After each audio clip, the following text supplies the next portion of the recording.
লাউ দিয়ে আজ ভীষণ সহজ ও হেলদি একটি নিরামিষ রেসিপি আপনাদের করে দেখাবো। এই তীব্র গরমে কারোরই আমাদের বেশি মশলাদার খাবার ভালো লাগে না। এই রকম হালকা পাতলা খাবার যদি আমরা বানাই তাহলে সেটা খেতেও যেমন ভালো লাগে তেমনি স্বাস্থ্যের জন্য খুবই ভালো। সেরকমই একটি রান্না আজকে করে দেখাবো, যেটা দুপুরে লাঞ্চে গরম ভাত দিয়ে খেতে ভীষণই ভালো লাগে। আর রান্নাটি করতেও খুব একটা বেশি সময় লাগে না, খুব ঝটপট রান্নাটি হয়েও যায়। তাহলে চলুন রান্নাটি শুরু করা যাক।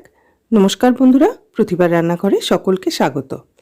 এখানে একটা গোটা লাউকে বটি দিয়ে অর্ধেক করে কেটে নেব। এই বটিটা দিয়ে কিন্তু স্ল্যাবের ওপর দাঁড়িয়ে দাঁড়িয়ে কাজ করা যায়।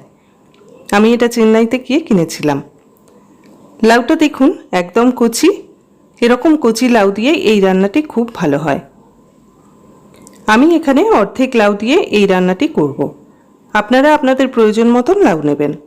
লাউটা দু টুকরো করে কেটে নিয়ে একটি পিলারের সাহায্যে লাউয়ের খোসা ছাড়িয়ে নিচ্ছি। আপনারা বটি বা পিলার যেটা দিয়ে সুবিধা হবে সেটা দিয়েই লাউটা ছাড়িয়ে নেবেন। লাউয়ের এই খোসাগুলো খেতেও কিন্তু দারুণ লাগে। আমি এই খোসাগুলো ফেলে দেব না, এগুলো রেখে দেব। লাউ ছাড়িয়ে নিয়ে এগুলোকে জলে ধুয়ে নেব। সবসময়ই লাউ ছাড়িয়ে নেবার পর ধুয়ে নিতে হয়, কারণ আমরা সকলেই জানি রান্নার সময় লাউ থেকে প্রচুর পরিমাণে জল বের হয়। তাই কুচিয়ে নেবার পর লাউ ধুলে লাউতে আরও এক্সট্রা জল অ্যাড হয়, তখন রান্নাটা হতে সময় আরও বেশি লাগবে। লাউয়ের এই টুকরোগুলো ধুয়ে নিয়েছি। এবার আমি এরকম একটা গ্রেটারের এই বড় দিকটা দিয়ে লাউ গ্রেট করে নেব। এই রান্নাটাতে লাউ হাতে না কুচিয়ে এভাবে গ্রেট করে নিলে বেশি ভালো হয়। তবে গ্রেটার যদি না থাকে তাহলে বটিতে খুব সরু সরু করে লাউটা কুচিয়ে নেবেন। সম্পূর্ণ লাউ গ্রেট করে নিয়েছি। এবার ওভেনে একটা কড়া গরম করে তার মধ্যে 1.5 পলা সর্ষের তেল দিয়ে দিলাম। এই সামান্য তেলেই কিন্তু এই রান্নাটা হয়ে যাবে। ভীষণই স্বাস্থ্যকর একটি রান্না, অথচ খেতে খুবই সুস্বাদু হয়।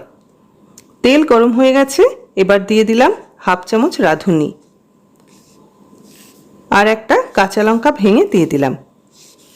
30 সেকেন্ড মতো ফোড়নটা নেড়ে চেড়ে গ্রেট করা লাউ দিয়ে দিচ্ছি। আর দিয়ে দিলাম 1 চামচ লবণ। লবণটা দিয়ে নেড়ে চেড়ে মিশিয়ে নিচ্ছি। এই রান্নাতে এই সামান্য একটু ফোড়ন ছাড়া কিন্তু কোনো রকম গুঁড়ো মশলা ব্যবহার করা হয় না। কোনো রকম মশলার ব্যবহার ছাড়াই কিন্তু এটা খেতে ভীষণই ভালো লাগে। লবণটা দিয়ে নেড়েচেড়ে মেশাতে মেশাতেই দেখুন লাউ থেকে জল বেরোতে শুরু করেছে। তাই এতে আর এক্সট্রা জলের কোনো প্রয়োজন নেই। এবার একটা ঢাকা দিয়ে 10 মিনিট লো ফ্লেমে লাউটা রান্না করে নেব। এদিকে একটা হামানদিস্তায় অর্ধেকটা কাঁচা লঙ্কাকে একটু থেতো করে নিচ্ছি। এই রান্নাতে ঝাল বেশি হলে ভালো লাগে না, জাস্ট একটা লঙ্কার ফ্লেভার হবে আর হালকা একটু ঝাল ঝাল হবে। এবার একটা বাটিতে নিয়ে নিলাম 1 চামচ আটা আর তার সাথে দিয়ে দিলাম 2.5 টেবিল চামচ দুধ। আটার সাথে দুধ ভালো করে মিশিয়ে নিচ্ছি। দুধের সাথে এই আটাটা দেওয়ার জন্য না লাউয়ের মধ্যে যে জল জলে ভাব থাকে সেটা কেটে যায় আর লাউটাও বেশ মাখো মাখো হয়। আটার বদলে ময়দাও দিতে পারেন, তবে আমি আটাটা প্রেফার করি। এদিকে 10 মিনিট পর লাউ সেদ্ধ হয়ে গেছে আর লাউ থেকে যে জল বেরিয়েছিল তাও প্রায় টেনে গেছে। লাউটা এবার 2-4 বার একটু নেড়ে ছেড়ে নিয়ে এতে 1/2 চামচের মতো চিনি দিয়ে দিলাম। চিনিটা নিজেদের পছন্দ মতো ব্যবহার করবেন। লাউয়ের যে কোনো রান্নাতে একটু চিনি দিলে খেতে ভালো লাগে। এবার কাঁচা লঙ্কা থেতোটাও দিয়ে দিলাম আর দুধ আর আটার মিশ্রণটাও এই সময় দিয়ে দিলাম। তারপর সমস্ত কিছুকে নেড়েচেড়ে ভালো করে মিশিয়ে নিচ্ছি। ভালো করে মিশিয়ে নিয়ে সামান্য একটু ঘি দিয়ে দিলাম, এই 1/4 চামচেরও কম। এই সামান্য একটু ঘিতেই কিন্তু এই তরকারির স্বাদটা ভালো হয়, বেশি দেওয়ার একদমই দরকার নেই। ঘিটা তরকারির সাথে মিশিয়ে নিচ্ছি।